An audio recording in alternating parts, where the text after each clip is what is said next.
Welcome again. आज हमारा जो टॉपिक है वो है अबाउट लीनियर ट्रांसफॉर्मेशंस और उसमें जो है वो है how many number of linear transformations will exist from a vector space to a vector space.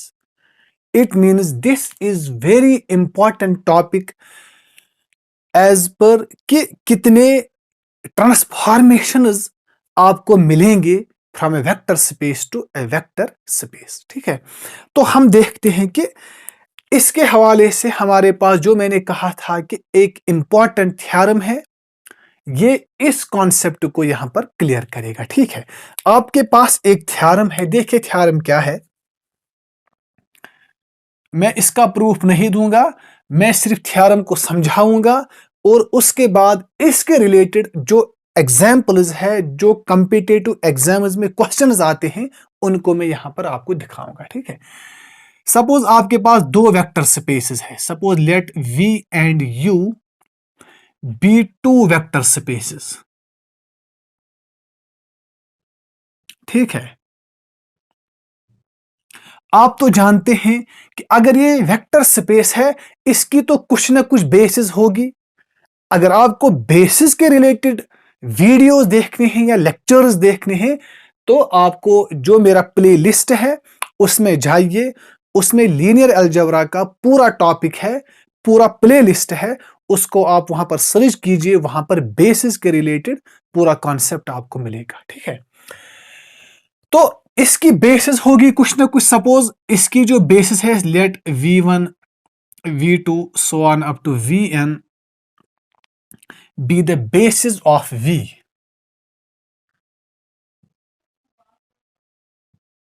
be the basis of v।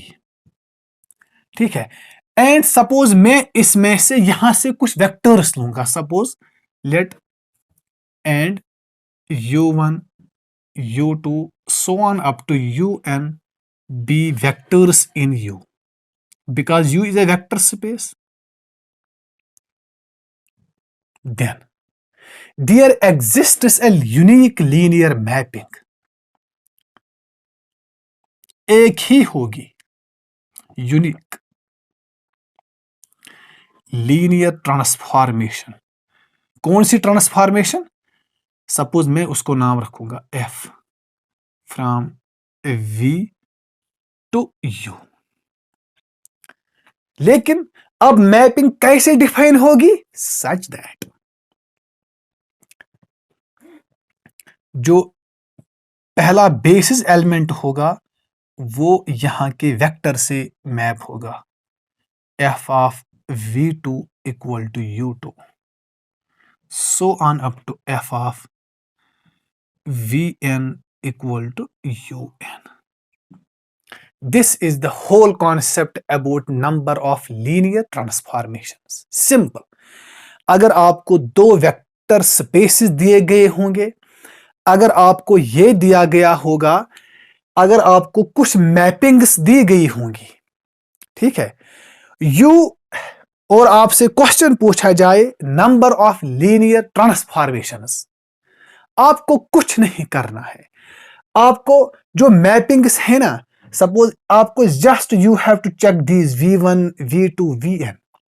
अगर ये बेसिस बनाएंगे तो आप कहना कि यहां पर एक ही ट्रांसफॉर्मेशन आपको मिलेगी, एक से ज्यादा नहीं मिलेगी। ठीक है, अगर if here if you have suppose rn to rn या सपोज r2 टू r2, ठीक है, और अगर आपको v1 भी दिया होगा, v2 भी दिया होगा, तो आपको सिंपली चेक करना है कि ये li है या नहीं, बिकॉज जो डायमेंशन होगा r2 का वो 2 होगा। तो आपको जस्ट चेक करना है कि whether v1 and v2 are linearly independent और नॉट। ठीक है, अगर वो लीनियरली इंडिपेंडेंट हो गए तो वो खुद ब खुद बेसिस बनाएंगे, और अगर बेसिस बनाएंगे तो आपको सिर्फ एक ही लीनियर ट्रांसफॉर्मेशन मिलेगी। ठीक है, तो अब हम यहां पर इसके रिलेटेड एग्जांपल्स करेंगे और क्वेश्चंस करेंगे, एमसीक्यूज। ठीक है,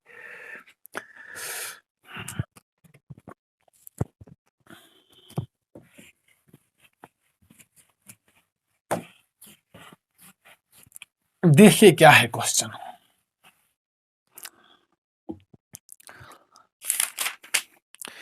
क्वेश्चन ये है कि सपोज आपको दिया गया है f from R2 to R2 be a linear mapping.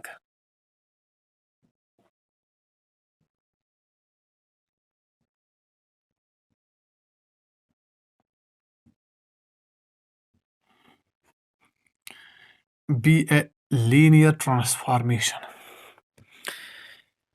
such that आपको दिया गया है f of 1 2। देखिए यही होते हैं एग्जाम्स में questions.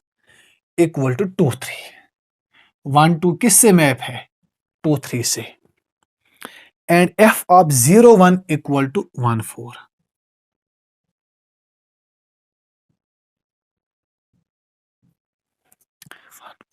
Find a formula for f। Find f of suppose AB। देखिए क्वेश्चन को पहले समझिए। यहां पर अभी तक हमें दिया गया होता कि आपको एक मैपिंग दी गई होती है ना। अब तक जो हमने किया है, जो हमने पिछले 3 लेक्चर्स में किया है, आपको एक मैपिंग दी गई थी और आपको जस्ट चेक करना है कि इट इज लीनियर ट्रांसफॉर्मेशन और नॉट। तो आप फार्मूला अप्लाई करते थे F of you plus V F of के यू और एल्फा यू। यहां पर आपको एक मैपिंग दी गई है, एक लीनियर ट्रांसफॉर्मेशन तो आपको गिवन है। आपको यहां पर ट्रांसफॉर्मेशन गिवन है, आपको चेक नहीं करना है कि ये ट्रांसफॉर्मेशन है या इट इज गिवन, वहां पर चेक करना था। और उसमें आपको दिया गया है 2 वेक्टर्स की मैपिंग। 1 2 इसमें है और ये जो 1 2 है ये मैप 2 3 से हो रहा है और 0 1 किससे हो रहा है? 1 4। मतलब आपको कुछ पर्टिकुलर मैपिंग्स दी गई है, इसकी मैपिंग और इसकी मैपिंग। लेकिन हमें फाइंड करना है what will be the general mapping. मतलब कि मैपिंग क्या होगी? अगर ये ट्रांसफॉर्मेशन है तो मैपिंग क्या बनेगी? तो हम एबो थ्योरम अप्लाई करेंगे। First of all I want to ask you a question, how many transformations will be there? तो आप क्या करेंगे? How many linear transformations will be there? तो आपको कुछ नहीं करना है, इसका डायमेंशन 2 होगा, आपको 1 2 दिया गया होगा और 0 1 भी दिया गया है।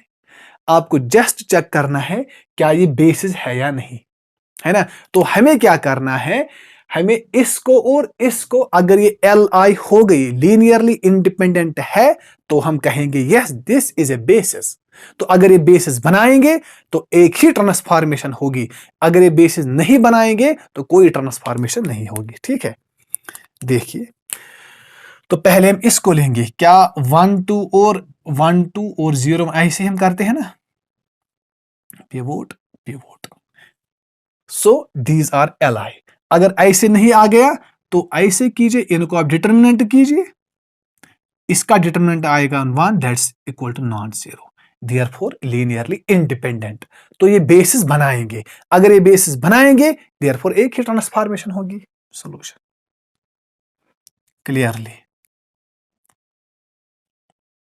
1 2, इसको आप नाम रख सकते हैं V1 है ना, equal to V2 equal to forms a basis. ये बेसिस बनाएंगे किसके लिए? Basis for R2। Therefore, there exists a unique linear transformation from R2 to R2। अब हम उस ट्रांसफॉर्मेशन को फाइंड करेंगे। ठीक है, देखिए कैसे फाइंड करना है। आपको एफ ऑफ ए बी निकालना है या एफ ऑफ एक्स वाई निकालिए। आप इस वेक्टर को, जो ए बी हमें निकालना है, आप इस वेक्टर को लिखिए linear combination of these vectors 1 2 and 0 1। Now a b equal to, आपको लीनियर कॉम्बिनेशन में लिखना है x times 1 2 plus y times 0 1।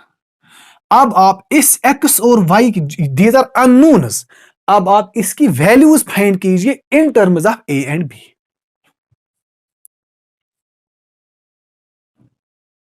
ये क्या होगा, x है ना +0, 2x + y, यही है। तो x की वैल्यू क्या आ जाएगी, a हो गया एक अननोन का वैल्यू, फिर 2x + y = b, यहां पर आप पुट कीजिए y = b - 2a, यही है ना। तो x भी हो गया, y भी हो गया। देयरफॉर नाउ यहां पर आप ट्रांसफॉर्मेशन अप्लाई कीजिए, f, हमें f की वैल्यू निकालनी है ना, f ऑफ a b, यही तो हमें फाइंड करना है। x की वैल्यू पुट कीजिए यहां पर, this is scalar a, f of 1 2, यही है, प्लस y की वैल्यू निकालिए b - 2a, f ऑफ 0 1। ये आपको दिखता है, लेट मी चेक। हाँ, अब आप एक काम कीजिए, अब आप वैल्यू पुट कीजिए, वहां पर f ऑफ 1 2 दिया गया है, f ऑफ 0 1 भी दिया गया है। Therefore f of a b = times 2 3, यही है ना, प्लस b - 2 f ऑफ 0 1 1 4 है। तो इसका मतलब यह है कि this is 2a, this is 3a plus b - 2a 4b - 8a। तो f ऑफ a b हो गया 2a - 2a कैंसल, यहां पर b आ जाएगा, यहां पर आ जाएगा -5a + 4b। This will be the transformation and this will be the mapping, this will be the mapping. ठीक है, अब आप यहां से if you put here a = 1 b = 2, you can find easily f of 1 2 = 2 3 and f of 0 1 = 1 4। अगर आपको दिया गया होगा फाइंड f of 6 4, क्या आप फाइंड कर सकते हैं? यस, यहां पर a को पुट कीजिए 6, यहां पर a को पुट कीजिए 4, कुछ भी आपको दिया गया है, यू कैन इजिली फाइंड। ठीक है, तो अब हम एक और क्वेश्चन करते हैं यहां पर, जो कि जैम में आ चुका है, इसलिए अपनी जो लेवल है ना वो आपको बढ़ानी पड़ेगी, ताकि जो मैथमेटिक्स है इसकी अंडरस्टैंडिंग आपको हो जाए। ठीक है,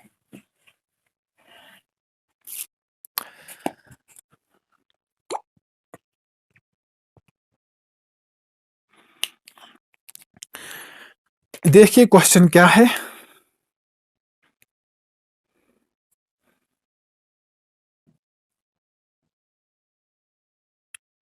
आपको दिया गया है f from R2 to R2, ठीक है, be a linear transformation such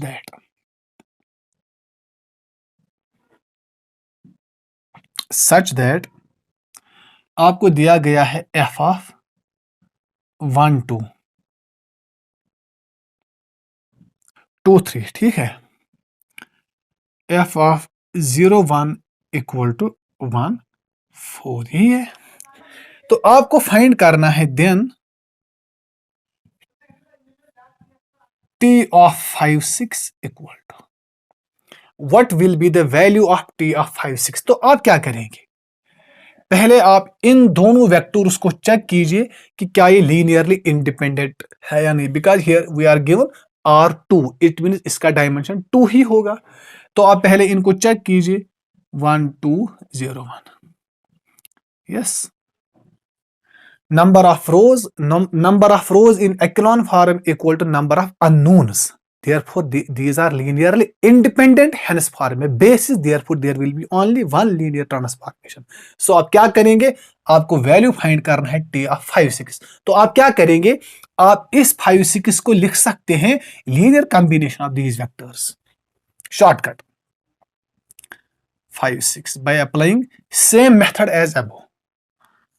X times 1 2 y times 0 1. यहां आप फाइंड कीजिए x और y की value. x 2x plus y यही है. Therefore x भी हो गया 5 के बराबर. यहां पर मिलेगा 2x plus y equal to 6. Therefore ये हो गया 10 minus 6 equal to y. 10 minus 6 equal to minus y. Therefore y equal to -4. यही है. y आपको मिलेगा किसके बराबर? -4 के बराबर. ठीक है. अब आप यहां पर अप्लाई कीजिए. Therefore t of 5 6. शायद ये 2019 में आ चुका है. हाँ 19 में. तो t of 5 6 किसके बराबर आ जाएगा? यहां पर आप x की वैल्यू पुट कीजिए. x equal to 5 t of 1 2 यही है ना, -4 t ऑफ 0 1. तो ये किसके बराबर आ जाएगा? t नहीं, f सॉरी यहां पर. हाँ t भी आप लिख सकते हैं, कोई मसला नहीं है. f और f. ठीक है. तो वैल्यू पुट कीजिए. f of 1 2 equal to 2 3. f of 0 1 equal to 1 4. ये हो गया 10 15 -4 16. और ये वैल्यू आ जाएगा 10 -4 हो गया 6, 15 -6 हो गया -1. This is the answer. This will be, hence 5 6 will map to 6 -1. Okay. अब हम एक और एग्जाम्पल करेंगे यहां पर, फिर हम इस टॉपिक को यहां पर वाइंड अप करेंगे.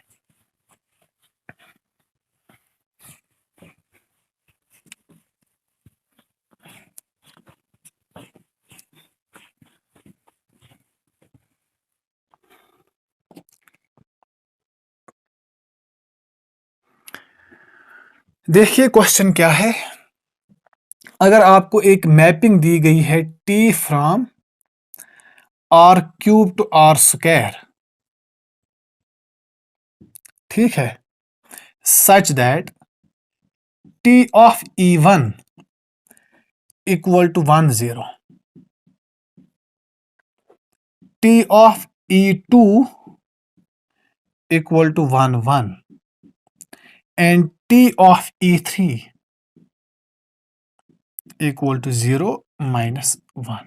ठीक है. देन t ऑफ 2 3 4 किसके बराबर होगा?